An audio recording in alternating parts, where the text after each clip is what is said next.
Queridos irmãos e irmãs aqui no santuário, queridos irmãos e irmãs que estão em suas casas, nos assistindo pela TV ou pela internet, a liturgia de hoje, nessa terça-feira da 11ª semana do tempo comum, nos convida a uma atitude que não só é uma virtude humana, mas que deve ser uma regra de vida para todos os cristãos.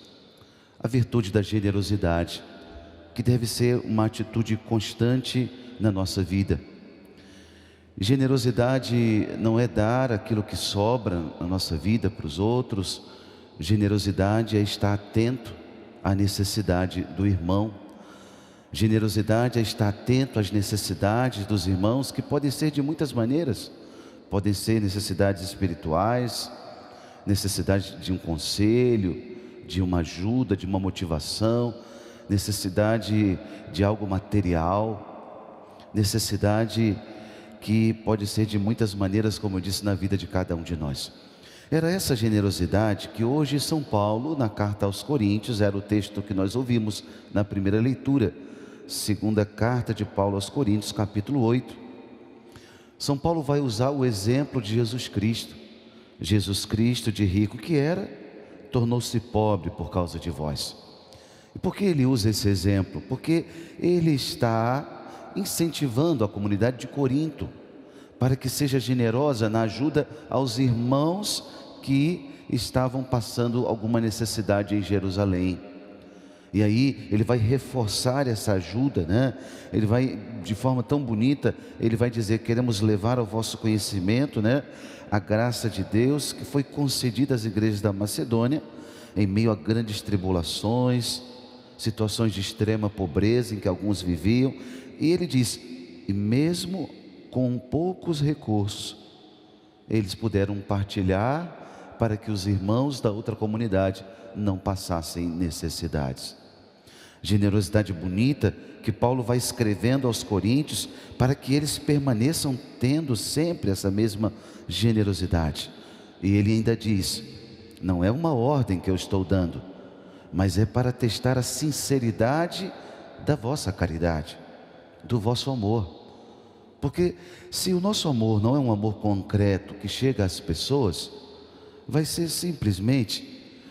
serão simplesmente palavras levadas ao vento. E amar só com palavras não é o amor de Jesus Cristo. O amor de Jesus Cristo é com a vida, são com as obras. Também assim, de forma bonita, nessa atitude de generosidade, o Senhor nos convidava a sermos generosos também no perdão. Ele usava o exemplo das formas de justiça conhecidas, por exemplo, no judaísmo antigo. Poderíamos até lembrar outras formas de justiça conhecidas no Código de Hammurabi, a chamada Lei do Talião, e tantas outras formas antigas, né? Olho por olho, dente por dente. O judaísmo eleva um pouquinho essa forma de justiça, dizendo: ama os amigos e pode odiar os inimigos. Jesus agora, de forma revolucionária, ele vai nos ensinar uma forma de amar e de perdoar que nós não conhecíamos.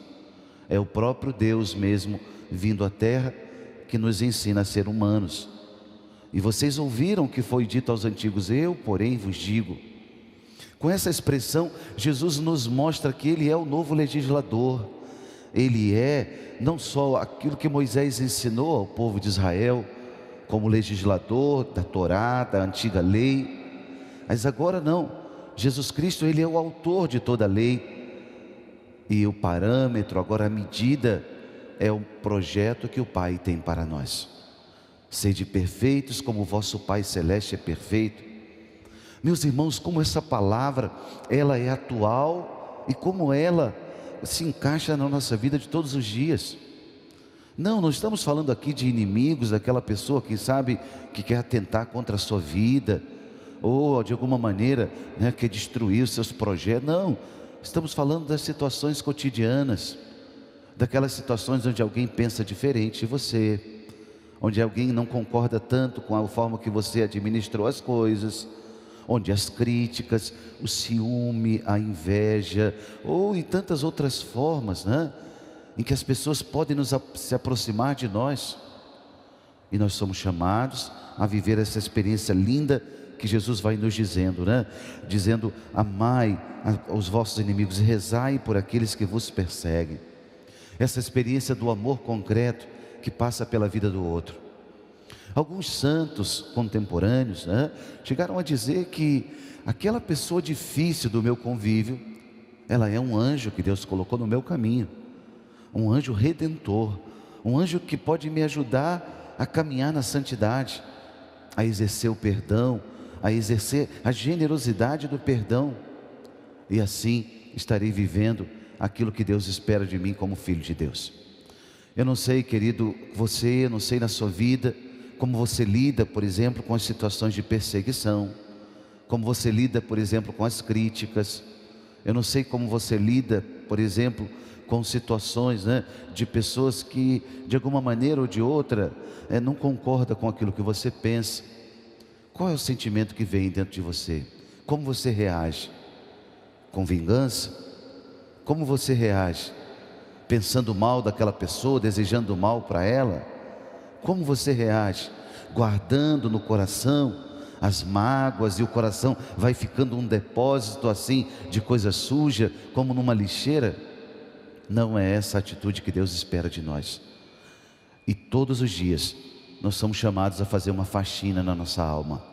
Todos os dias nós somos chamados a fazer mesmo uma limpeza no nosso interior, mas não com recursos humanos só, com alguma estratégia, alguma forma de meditação transcendental, ou numa energia em que agora vamos fazer, não, por nós mesmos.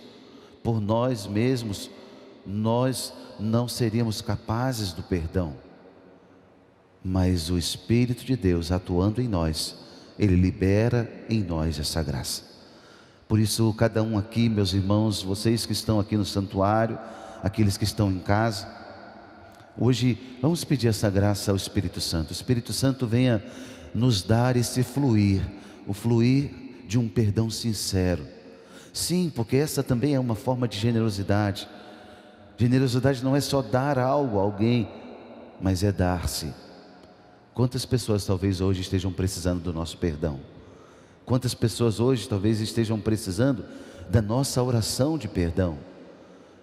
Por isso, não perca mais tempo acumulando no seu coração situações que não foram boas ao longo da vida, como registros negativos a partir do ressentimento e da mágoa.